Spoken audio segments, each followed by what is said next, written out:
इमाम मीर इस्लाम के ज़हूर के बाद क्या होने वाला है उसकी कंटिन्यूएशन में ये सेकंड पार्ट आने वाला है, क्योंकि मैंने पहले बताया था कि बहुत तवील रिवायत है। आज की बात में हम बात करेंगे कि जनाब ईसा इस्लाम का नज़ूल कब होगा, वो जब आ जाएंगे तो क्या करेंगे, किस तरीके से दुनिया की वर्ल्ड सिचुएशन होगी, क्या क्या बातें हैं जो उस वक्त पेश आएगी, क्या ये बहुत मुख्तलिफ बातें हैं जो कि अभी के लोग एक्सपेक्ट नहीं कर रहे, क्या वो सब होने वाला है, क्या मौला आने वाले, बहुत सारी बातों पर आज गुफ्तगू होने जा रही है। आप देखते रहिए तुम लोग इसी बात करें। बरिया वफी तौरात नजिया वफिल इंजील इलिया वफिल ज़बूर अरिया वफिल कुरान अलिया।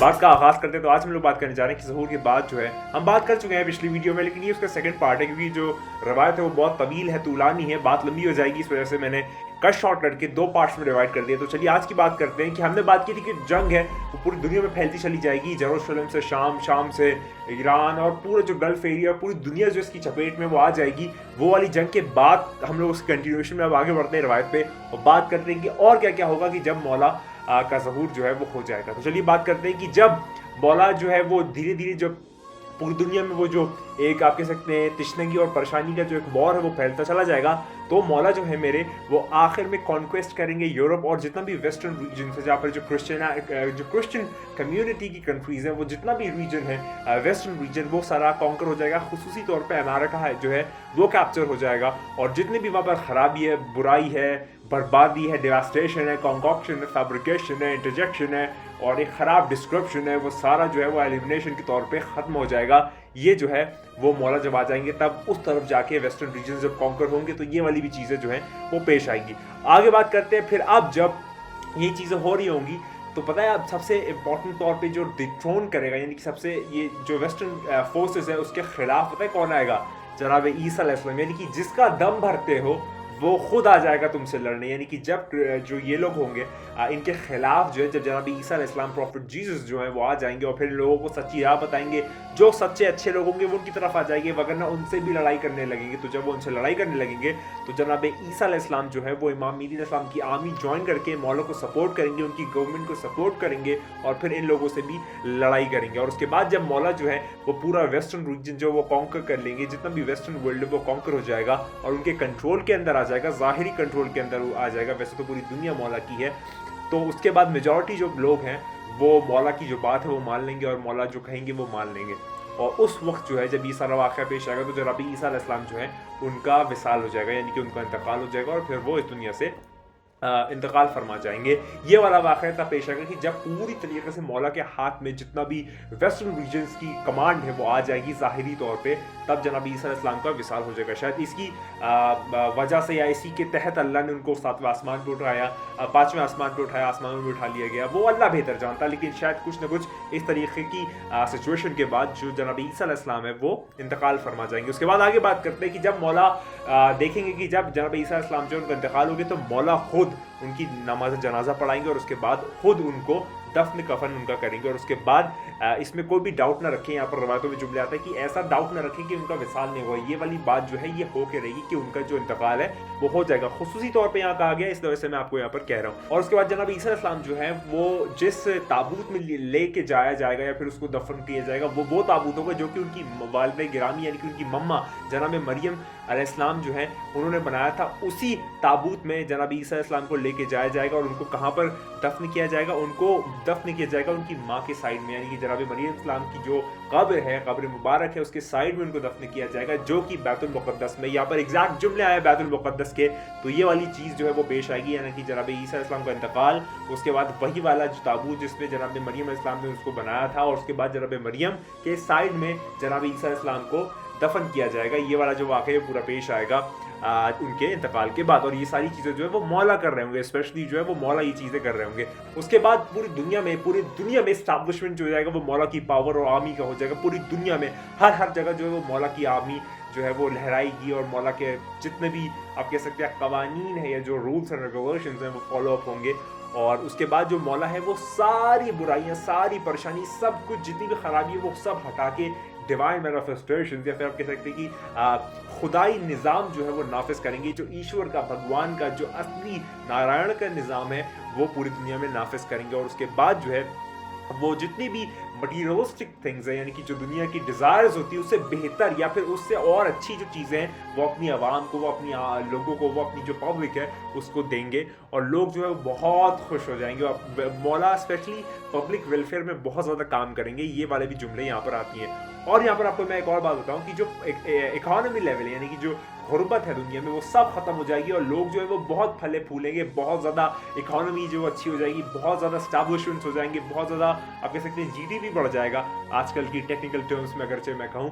तो ये वाली जो चीज़ें वो सारी कुछ होगी और जब मौला अपनी पूरी इस्टेब्लिशमेंट करेंगे तो उसके बाद आपने एक बहुत स्पेशली एक रवायत सुनी होगी, बहुत बहुत मतलब फेमस है, मैं नहीं चाहता आप लोगों ने सुनी कि नहीं सुनी, मैं आपको फरमा देता हूँ कि अभी तक जो इल्म है उसके सिर्फ 2 हरूफ जो हैं वो खुले हैं। टोटल 27 में से सिर्फ 2 हरूफ खुले हैं, 25 अभी बाकी। तो जब मौला आएंगे तो वो उन्हें खोलेंगे। तो यहाँ पर वो जुमला इस तरीके से रिलेट हो रहा है कि जब जो लोगों के अकल के लेवल है, यानी कि इंटेलेक्चुअल लेवल्स हैं, यानी कि सोच फिक्रमंदी या फिर जो सोचने समझने की सलाहियत है, वो अभी सिर्फ 2 है, 2 हरूफ पे मुश्तमिल है। और आप समझे कि वो भी नहीं कहूँगा मैं उससे कम वॉट है, लेकिन 2 पे एट मैक्स इस वक्त जो है वो इंसान मौजूद है जो कि बहुत अक्लमंद है। लेकिन जब मौला जाएंगे तो मौला डायरेक्टली 2 से उठा के 25 पे कर देंगे, क्योंकि टोटल 27 हरूफ है, 27 हरूफ है, तो 2 जो है वो अभी तक खुल चुके हैं। मौला लोगों की जो इंटेलेक्ट है वो डायरेक्ट 25वें लेवल पे पहुंचा देंगे, ऐसी ऐसी बातें बताएंगे। तो लोग जो हैं वो ऐसे ऐसे राजों से आशना होंगे कि जो उन्होंने कभी भी नहीं सुना होगा। कोई ऐसी बातें, कोई ऐसी आप कह सकते हैं IQ वाली बातें या EQ वाली बातें कि जो लोगों ने कभी भी नहीं सुनी होगी। तो ये वाली भी जो चीज़ है ये मौला जब आ जाएंगे उनके ज़हूर के बाद जो है वो पेश आ जाएगी, जब मौला की पूरी गवर्नमेंट जो है वो नाफिज हो जाएगी। उसके बाद जब ये वाली चीज़ें हो रही होंगी, सारे पीरियड के जो इवेंट्स हैं वो पेश आ रहे होंगे, तो उसी वक्त में जो लोग हैं वो अलग अलग, यानी कि डिफरेंट प्लैनेट्स जो होंगे, जो अलग अलग प्लैनेट्स होंगे, जो अलग अलग रहाइश होगी लोगों की, जो कोई कहीं पे प्लैनेट पर है, कोई कहीं पे, मतलब हमारी जो दुनिया है ऐसे पता नहीं कितनी दुनिया है। तो वहाँ के क्रीचर से लोग जो यहाँ के वो कम्युनिकेट करना शुरू कर देंगे, क्योंकि वो दूसरे लेवल से 25वें लेवल पर डायरेक्ट पहुंच जाएंगे मौला के अता से। तो ये वाली भी चीज़ है यहाँ पर डायरेक्टली तौर पे आई, यानी कि ये चीज़ वाज़ तौर पे आप समझ लें कि सिर्फ इंसान नहीं है, ऐसी पता नहीं कितनी दुनियाएं हैं, पता नहीं क्या क्या वस्ता है, क्या क्या चीज़ें हैं, वो सारे क्रीचर जो आपस में कम्युनिकेट करने लगेंगे जब मौला आ जाएंगे और एक ऐसा निज़ाम नाफिज करेंगे जो कि किसी ने भी कभी भी नहीं सोचा होगा। यानी कि वो तमन्ना नहीं कर सकता ऐसी चीज़ें की, सोच भी नहीं सकता, वो अपने ख्याल में ला भी नहीं सकता। वो चीज़ें जो हैं वो मौला करेंगे जब दूसरे लेवल से 25वें लेवल पे इंसान की अकल को पहुँचा देंगे। यानी कि हकीकी मायने में आप फौकुल बशर हो जाएंगे, हकीकी मायने में आप इंसान कामिल बन जाएंगे। अभी तो हम लोग सिर्फ बेगाने हैं, है ना, तो वो वाली चीज़ अब उस वक्त पर हो जाएगी। यानी कि आप अलग अलग एलियंस है, यानी कि एलियन से आप कम्युनिकेट करने लगेंगे। ये वाली बात भी जो है वो होगी। और अब हम लोग आगे बात करते हैं कि ये वाली जो साइंस है ये खुदा की साइंस में से एक साइन है, क्योंकि खुदा रब्बुल आलमीन है, पूरी जहान का, पूरी कुदरतों का, पूरी मुमकिनात का, जितनी भी चीज़ें एग्जिस्ट कर सकती हैं, खुदा उन सब का बनाने वाला क्रिएटर है। तो उसकी जो हुज्जत है वो उन सब पे कमांड रखती है, उन सब पे तसर्रुफ रखती है। चले आगे बात करते हैं। और ये सारी साइंस जो है ये क़यामत की साइंस में से एक साइन है। ये वाली बात जो जुमला है वो यहाँ पर भी आता है, तो वो मैंने आपके सामने कोट कर दिया। उसके बाद चले थोड़ा दज्जाल पे भी आते हैं। इस पीरियड के दौरान देखिए कि किस तरीके से जब मौला आ रहे होंगे, मौला आ चुके होंगे, तो दज्जाल का किस तरीके से फितना जो है वो पनपेगा। तो जो दज्जाल है वो मौला की जो आप कह सकते हैं एक पूरी दुनिया में एक बरकत जब आ रही होगी, तो जो दज्जाल है वो अपनी चीज़ों की मैनिफेस्टेशन जो है वो इस तरीके से करेगा, अपनी चीज़ों को नाफिज इस तरीके से करेगा। कैसे करेगा? पहली चीज़ साइंटिफिक प्रोग्रेस, यानी कि जो साइंस है वो बहुत तरक्की याफ्ता हो जाएगी उस वक्त जब दज्जाल आएगा, और उसके अंदर अपनी जो प्लानिंग्स है वो उसको इंक्लूड करेगा। ऐसा हो रहा है कि नहीं हो रहा, आप खुद सोचें। ज़्यादातर साइंटिस्ट जो है वो नास्तिक है और ऐसी बातें करती है कि खुदा एग्जिस्ट नहीं करता। उसके बाद जो साइंटिफिक नॉलेज है उसको कहीं ना कहीं पर घुमा फिरा के पेश किया जाएगा दज्जाल सिस्टम के थ्रू। दज्जाल जो है वो स्ट्रेट एक्सप्रेशंस और अजीब अजीब बातें जो हैं, और मर्द और औरत के मुताल्लिक़, और मर्द और औरत को एज एन गाइड या फिर आप कह सकते हैं एज एन टूल इस्तेमाल करके पब्लिक में इंतशार फैलाएगा, पब्लिक में जो मुश्किलात है वो फैलाएगा। और ज़्यादातर जो यूथ है वो उसके इस नेट में काउट हो जाएगा, यानी कि उसके जाल में फंस जाएगा। ज़्यादातर जो यूथ है इस वक्त आप देख सकते हैं दुनिया में जितनी भी ऐसी चीज़ें हैं, यानी कि म्यूज़िक, गाना, नाच, गलत चीज़ें, बुराइयाँ, परेशानी, ये सारा जो है वो दज्जाली सिस्टम का पार्ट है। और ज़्यादातर जो यूथ है, चाहे हमारा हो, चाहे दूसरे का हो, चाहे आपका हो, चाहे किसी पुराना कुछ भी हो, वो उसके अंदर इन्वॉल्व या फिर उसके अंदर आ चुका है, उस सिस्टम का हिस्सा बन चुका है कहीं ना कहीं। तो ये वाली बहुत एक बात ख़तरनाक है हमारे लिए कि आप मानते मौला को हैं फ़कत नाम साम से, काम काम से नहीं, काम काम के आप दज्जाल के हैं। तो आगे बात करते हैं कि जो मौला है वो सारे फ्रॉड्स और जितनी भी आप कह सकते हैं कि ख़राब लोग हैं उन सबको एक्सपोज कर देंगे और उनको उनके अंजाम तक पहुंचा देंगे। अंजाम क्या है आप बेहतर जानते हैं। उसके बाद एक अलग मूवमेंट या फिर एक अलग आप कह सकते हैं प्रोपेगेंडा या फिर एक अलग एक अलग ही समा जो है वो बन जाएगा जब मौला का ज़हूर हो जाएगा। और उसमें फिर ईरान जो है वो ईस्टर्न लैंड्स जो है उस तरफ आ जाएगा, यानी कि ईरान जो है वो ईस्टर्न लैंड्स की तरफ आ जाएगा, उसकी जगह लेने लगेगा। एग्जैक्टली इसका क्या मतलब है मैं समझ नहीं पाया, लेकिन समवट ईरान और ईस्टर्न लैंड्स के मुताबिक कुछ बात हो रही है। और जब ये होगा यानी कि ईरान का मसला और ईस्टर्न लैंड्स का, गल्फ का मसला, ये सारी चीज़ें होंगी, तब जो सुफियानी है वो आएगा। ठीक है, ये मतलब कि एक तरतीब में चलते हुए यहाँ पर कोई रिवायतों में अलग सी बात भी आ गई है, तो वो मैंने आपके सामने पेश कर दी। और ये वाली भी बहुत ज़्यादा अलग अलग रिवायतों में जुमले मिलते हैं, अलग अलग ट्रेडिशंस में जुमले मिलते हैं कि जब मौला जो है उनका ज़हूर हो जाएगा तब ब्लैक स्टैंडर्ड यानी कि काले झंडे वाले लोग जो हैं वो कम्युनिटी जो है वो किसके अंदर होगी? आप जानते हैं किसके अंदर होगी?